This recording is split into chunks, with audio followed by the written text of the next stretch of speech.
Hey guys, I'm Dina with Mills Family Gardening. Welcome back to our channel, and today I would like to experiment with composting in a cardboard. I've never done that, and I haven't seen a lot of videos on YouTube about that, and so I thought I would try to compost in a cardboard box.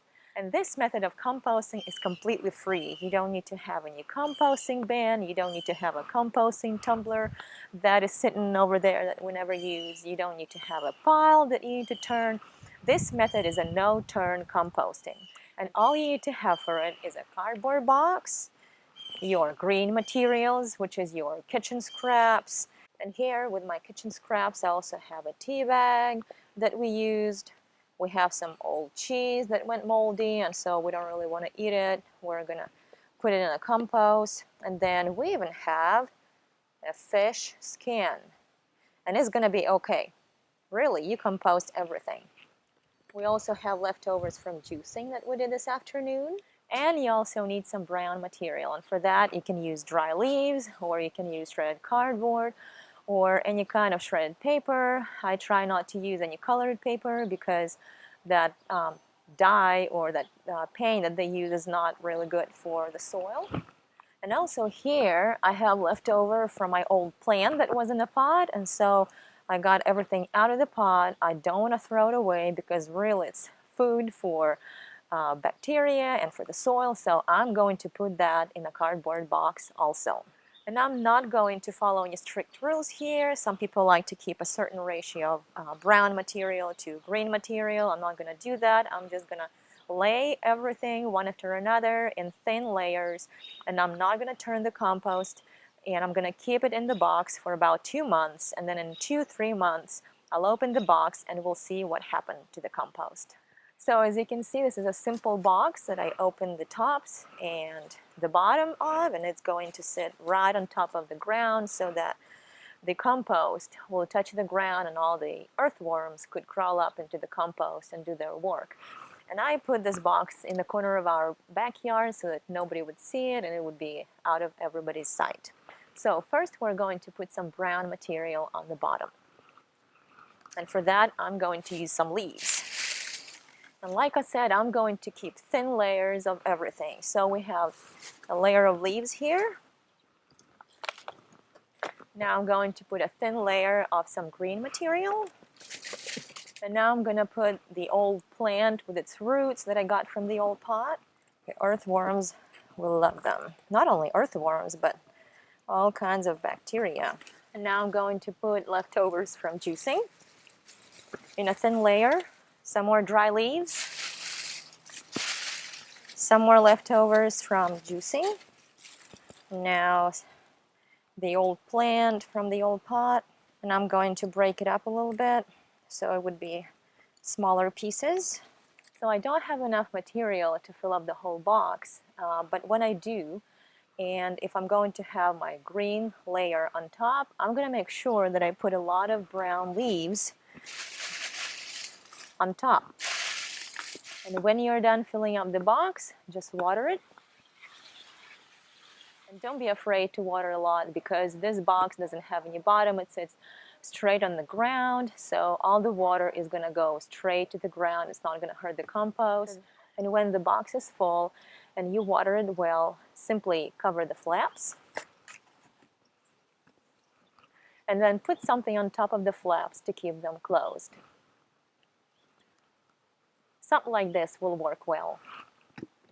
And once in a while, kind of check on the box and look inside and see if your compost is moist, because it needs to stay moist. Bacteria and earthworms, they can't live in a dry soil. They can live in a moist environment. So make sure that your compost is always moist. And that's it with composting in a cardboard box, and we'll come back in about 2-3 months and I'll make an updated video about that.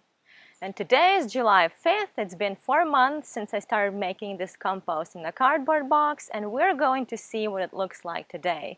And I will tell you up front that I did look at it a couple of times. I also stirred it a couple of times, and I watered a few times, not too many. But also in May we had a lot of rain, which helped keep that compost moist, and also a couple of days ago we had a lot of rain that I'm sure helped it stay moist. So let's go look at it. So here's our box, and I ended up removing the bottom flaps from it because it wasn't very sturdy. So I removed the bottom flaps and just set the box completely on the ground. But other than that, I didn't really change anything, and actually I did not even add any more compost or kitchen scraps to it. So we're going to open it and look at it. So we can see that some weeds are growing in the compost, but it's okay. I see that the avocado seed that didn't really decompose, but it's okay. I can throw it in another compost pile or compost bin, or simply put it all in the ground. So I'll just set it here for now. And here's another avocado pit. Okay, so this eggshell didn't decompose.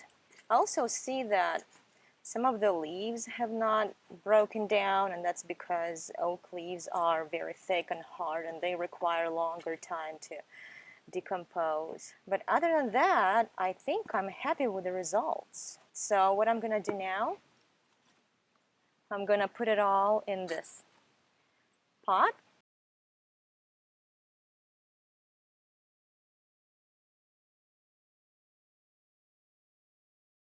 And look at this big pot full of finished compost. It's wonderful. It's fluffy.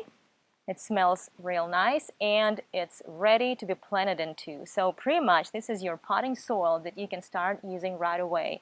You would probably want to put fertilizer or aged manure on top, or mix it with the soil just to make this potting mix more fertile and rich.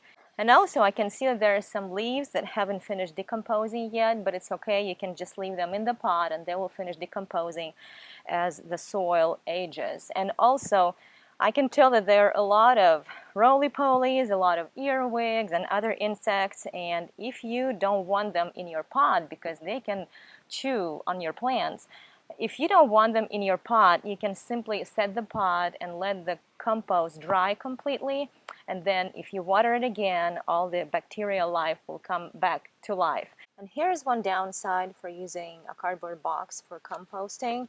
You can see all these holes in the cardboard box. Well, a month ago I opened it and I found a lot of termites munching on this cardboard box. Apparently they find a dry cardboard box very delicious. So keep that in mind. So this is your potting mix that you can start using right away. So as you can see, you can use a simple cardboard box to make compost. You don't need any expensive equipment or expensive compost tumblers for that. The only thing that you will need to keep in mind is that your cardboard box might attract termites. And also try not to use a large cardboard box because cardboard is not a very sturdy material and it will break down fast. So try to use a smaller size box. Would I use a cardboard box again to make a compost?